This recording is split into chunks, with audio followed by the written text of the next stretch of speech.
키워드로 뉴스를 살펴보는 빅데이터 뉴스 빅뉴스입니다. 오늘자 8,700건의 기사에 가장 많이 나온 단어들인데요. 경제면부터 보겠습니다. 한국은행의 기준금리 인상으로 은행 예금금리도 오르고 있는데요. 그 영향으로 시중자금이 다시 은행으로 몰리고 있어 주목받았습니다. 언론은 기준금리 인상 뒤 불과 이틀 만에 4대 은행 정기예금 잔액이 1조 6천억 원 넘게 증가했다고 전했습니다. 한국거래소도 키워드였는데요. 외국인 투자자들이 나흘 만에 매수 우위를 보인 덕에 코스피가 큰 폭으로 오르면서 3,200선에 다가섰다는 소식도 비중 있게 보도됐습니다. 다음은 정치면인데요. 국회에서 오늘 수술실 내부에 CCTV 설치를 의무화하는 의료법 개정안이 본회의를 통과했습니다. 대리 수술 등 부정 의료 행위나 성범죄 등을 예방하자는 취지의 이 법안은 2023년부터 시행되는데요. 언론은 사상 최악의 법이라며 끝까지 투쟁하겠다고 반발한 의료계 입장과 환영과 감사의 뜻을 밝힌 환자단체의 반응도 전했습니다. 사회면에서는 보건복지부와 그리고 민주노총, 보건의료노조 간 협상이 결렬됐다는 소식을 여러 매체가 보도했는데요.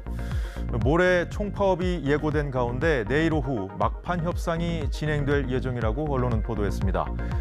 정부는 큰 틀에서는 공감대를 이뤘지만 구체적인 부분에서 차이가 있었다며 대화로 해결하길 바란다는 입장을 밝혔습니다.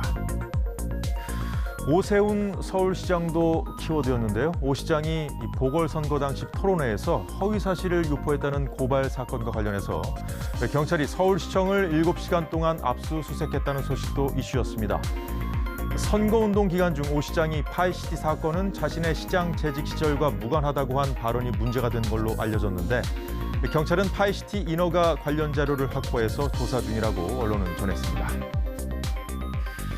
지역면에서는 얼마 전 경기도 여주에서 발생한 사건이 공분을 일으키고 있습니다. 꽃으로 할머니 머리를 때리고 피하려고 하면 막아서고 손수레를 걷어차는 등 집요하게 괴롭히는 학생들. 할머니에게 담배를 사오라고 강요하며 폭행을 가한 겁니다. 파장이 커지자 경기도 교육감이 사과의 뜻을 밝혔고 가해 학생들에 대한 강력 처벌과 신상 공개를 촉구한 국민청원도 등장했다고 언론은 전했습니다. 문화면에는 종로구가 크게 떠 있는데요. 42년 동안 종로에서 서울 시민들과 애환을 같이 했던 서울극장이 문을 닫게 됐다는 뉴스 때문입니다. 언론은 대형 멀티플렉스 영화관들에게 치이면서도 명맥을 유지해온 극장이 코로나 사태라는 거대한 파도를 견뎌내지 못하고 역사 속으로 사라지게 됐다고 보도했습니다. 빅뉴스는 여기까지고요.